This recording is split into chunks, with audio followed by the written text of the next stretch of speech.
Assalamualaikum warahmatullahi wabarakatuh. Pemirsa, adalah fakta bahwa seorang yang tuli tidak akan bisa mendengar suara. Maka bagaimana mungkin orang yang tuli bisa mengajari tentang mempunyai irama? Tidak mungkin. Seorang yang buta tidak akan bisa melihat keindahan warna. Maka bagaimana mungkin orang yang buta bisa mengajari seni rupa? Tidak mungkin. Begitu juga ketika dalam beragama dan berakidah yang hanya dibangun oleh dogma, fanatik buta pada golongan, dan taklid buta terhadap hiburan, ubud dunia dan takut mati, maka penglihatan akan jadi buta, pendengaran akan jadi tuli. Dan dalam kondisi yang demikian, maka terangnya agama tidak akan bisa menjadi cahaya. Yang kafir tetap kusuk dalam kekafirannya, yang Islam pun tetap kusuk dalam kemunafikannya. Mereka akan tetap dalam kegelapan.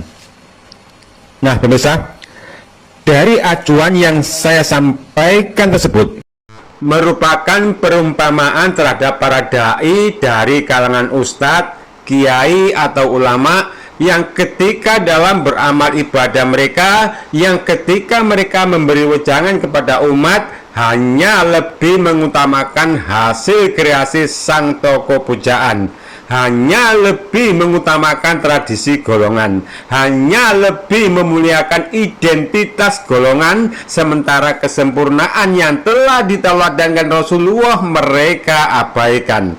Dan inilah yang dimaksud buta terhadap kebenaran, tapi memberi wejangan agar diri mereka dan umat berada di atas kebenaran.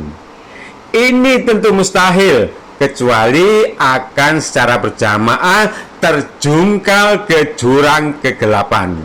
Maka agar kita tidak terjatuh pada kekafiran atau agar kita tidak tergolong kaum munafik tulen, hendaknya kita dalam berpola pikir tidak terpasung oleh identitas golongan ataupun fanatik terhadap kefiguran ketokohan yang masih bisa salah dan bisa benar. Karenanya, hendaknya kita jadikan kejujuran sebagai asas akhlak dalam berkehidupan. Karena siapapun manusianya, mereka tak akan berada pada jalan yang lurus, tak akan bisa berada di atas kebaikan kalau mereka tidak menjadikan kejujuran sebagai landasan dalam berakhlak. Dan kejujuran yang benar, kejujuran yang diterima hanya terdapat pada Islam. Dan takkan bisa pada kejujuran dalam Islam kecuali pada ketaatan. Dan ketaatan itu adalah menjalankan segenap perintahnya. Dan itulah wujud dari ketakwaan. Dan ketakwaan itu adalah sebaik-baik akhlak. Hal ini sebagaimana asas sahabat, di mana Sa'ad bin Hisam bertanya kepada istri Nabi Muhammad SAW, yakni Aisyah, di mana beliau berkata, "Sa'altu Aisyah tafakultu akhbirini an khuluqi Rasulillah SAW." Faqalat, "Karena khuluquhul Quran."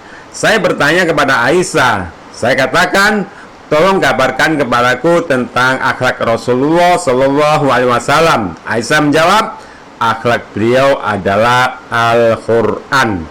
Nah, dari penjelasan Aisyah tersebut, maka bisa kita pahami bahwa sebaik-baik akhlak manusia adalah mereka yang mengamalkan kandungan Al-Quran secara kafah. Dan seburuk-buruk manusia adalah mereka yang mengamalkan sebagian perintah dan menolak sebagian perintahnya. Karena sikap yang demikian bisa menjadi sebab seseorang terjatuh pada kekafiran. Hal ini sebagaimana firman Allah Azza wa Jalla, "Wa yaquluna nu'minu bi ba'di wa na'furu bi ba'di ulaika humul kafiruna haqqan." Mereka yang mengatakan kami beriman kepada sebagian dan kami ingkari sebagian, maka mereka itulah orang-orang kafir yang sebenarnya. Nah pemirsa, dari kenyataan yang demikian, maka marilah kita bangun berkehidupan ini dengan asas kejujuran, yakni kejujuran atas menetapi ikrar syahadat, kejujuran yang tidak menyembunyikan wal barok, an-nahyu wal isbat, atau peniadaan la ilaha illallah, membuang syirik dengan segala bentuknya, dan mewajibkan pengingkaran permusuhan terhadap segala apa yang disembah selain Allah. Al-isbat, yakni penetapan. Illallah, menetapkan bahwa tidak ada yang berhak disembah kecuali Allah, dan mewajibkan mengamalan sesuai dengan konsekuensinya, yakni hanya mengimani, mengibadahi, mencintai, dan membela Allah Azza wa Jalla. Dan ini pula bagian dalam menetapkan wala wal bara, yang konsekuensinya umat dituntut untuk mengimplementasikan kejujuran dalam mengimani dan mengamalkan syariat Islam secara kafah.